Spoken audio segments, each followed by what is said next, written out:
Welcome to episode 4 of trying to find this mystery skater with Tony Hawk. Now at this point, I'm leaning towards this guy being a surfer. Here's why. We need to look at what's odd, and then look at possible reasons as to what makes it not odd. For an example, what's odd about this photo? We've got this adult riding a skateboard in a suit. Odd. But why is that odd? Now in the early 1960s, skateboarding had a boom in the US. And at the time, skateboards were more classified as a toy than it was a piece of sporting equipment. Toy companies were the leading producers of skateboards at the time. In 62 is when we started to see a shift. That's when surf shops started to make their own in-house skateboards. Now seeing an adult riding a skateboard in 1965 was a very uncommon thing. Tony and his brother Steve put me in contact with a guy named Matt Warshaw. Now Matt was a former professional surfer as well as a writer and editor at Surfer magazine. And when I spoke to Matt, he did verify that this would be an uncommon thing to see. It was new and it was trending. So that's odd. But what's not odd is if you had a surfer riding a skateboard in 1965. Surfing came first. In fact, skateboarding was invented by surfers as a way to surf on concrete. Now this guy's ability to ride a board and balance could have already been there from being a surfer. Next, I contacted the Monroe Gallery in New Mexico. They still represent and sell Bill Epridge's work, and they were awesome, and they provided this info. Bill did not gather the skateboarder's name when he took the photograph for Life magazine. It was not uncommon at the time to just complete an assignment, turn the film into the editors at Life, and then go on to the next assignment. Next, I want to get into some theories that I've dialed in a little further, and I want to hear your guys' thoughts on this. Theory number 1. This skateboarder was brought in by the editor or writer of the article. I say this because based on the accounts of Peter and his sister Anne, this photo was prompted by this woman in the background who was the story writer. So it's possible that they brought this guy in for the shoot. He could have been a friend or a colleague. Theory number 2. This was a publicity stunt in some way. We have to ask ourselves, why weren't any of the photos of this skater featured in the Life magazine article? These photos went on to be the most famous from this entire set. So why weren't they used in the article? That's the biggest thing looming. These shots of a guy in a suit skateboarding well versus all these other shots of people in the streets on their stomachs, sitting down, they are different photos. So maybe that's why they weren't used? But the fact is, these were associated with Life magazine, but they weren't ever in Life magazine. Why? Theory number 3. Take a look at this man riding on this board. The board he's using has 2 stripes made from 2 different types of wood. The only other skater in these shots that has the same board is this guy. But we don't see them skateboarding at the same time. This board could have very likely belonged to this guy, and for the shoot, they just asked to use it so this guy can skate a few times. Theory number 4. 1965 was an explosive time for skateboarding. There was $25 million worth of sales in that year alone. To convert that amount to today's standards, just under $250 million worth of skateboard sales in 1965. The demand was high, and people were looking to capitalize on this. One man named Hobie Alter. In 1964, Hobie started making skateboards, and he even assembled a Hobie Super Surfer skateboard team. This team were ambassadors for the brand. They would do competitions and demos and be the faces of Hobie skateboards. This could have been a way to start a conversation about skateboarding by having this very eye-catching shot taken by a businessman riding a Hobie board. After all, Hobie did have skateboards that looked like this. This looks like the Hobie Super Surfer skateboard. It's got the exact same 2 stripes down the center and clay wheels. Also, Patty McGee, who's the skater on the cover of this issue of Life magazine, donated her own skateboard to the National Museum of American History. And it's also a Hobie Super Surfer skateboard. This could all be tied to Hobie skateboards in some way. It feels like we're getting close. You guys have been submitting a bunch of theories that are actually starting to check out. Here's some things that could help. This skater, his ears do slant a little bit backwards. He's got a slight hook in his nose, and of course we've got the gap teeth. Now lastly, I heard from Peter again, and he mentioned that this series and this search all happened at a very interesting time. The universe works in mysterious ways. Estelle just got put into hospice care at the age of 95, and her cognitive ability slips away day by day. This is a recent photo of Peter and Estelle. As Peter looks back on his mom's life, he told me, "My mom is an incredible social person. Her oxygen was the tempo and makeup of the greatest city in the world, New York City. She had the most amazing friends, she loved tennis, and played into her mid-80s. She raised 3 kids, but never remarried. Her true love was New York. I don't remember how I got the board. It was fun, but honestly, New York City wasn't the best place to board." Now, Peter went to visit Estelle on Friday, and when he got home, he sent me this email. "My son showed her the last episode. It took some doing, but she finally remembered and smiled. Thank you, sir. You rekindled some special memories.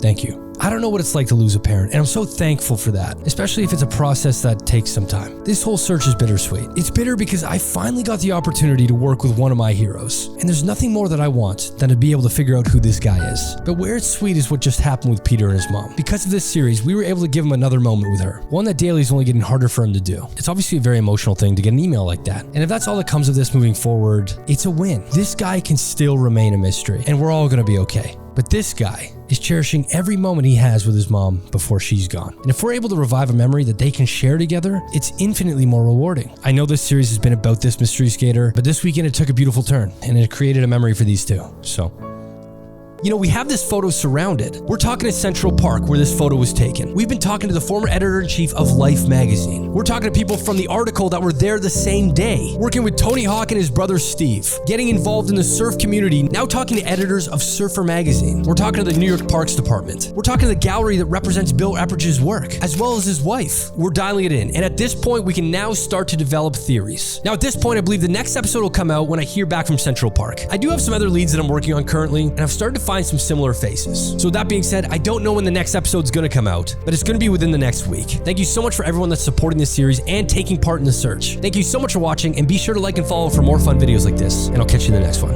See you guys later.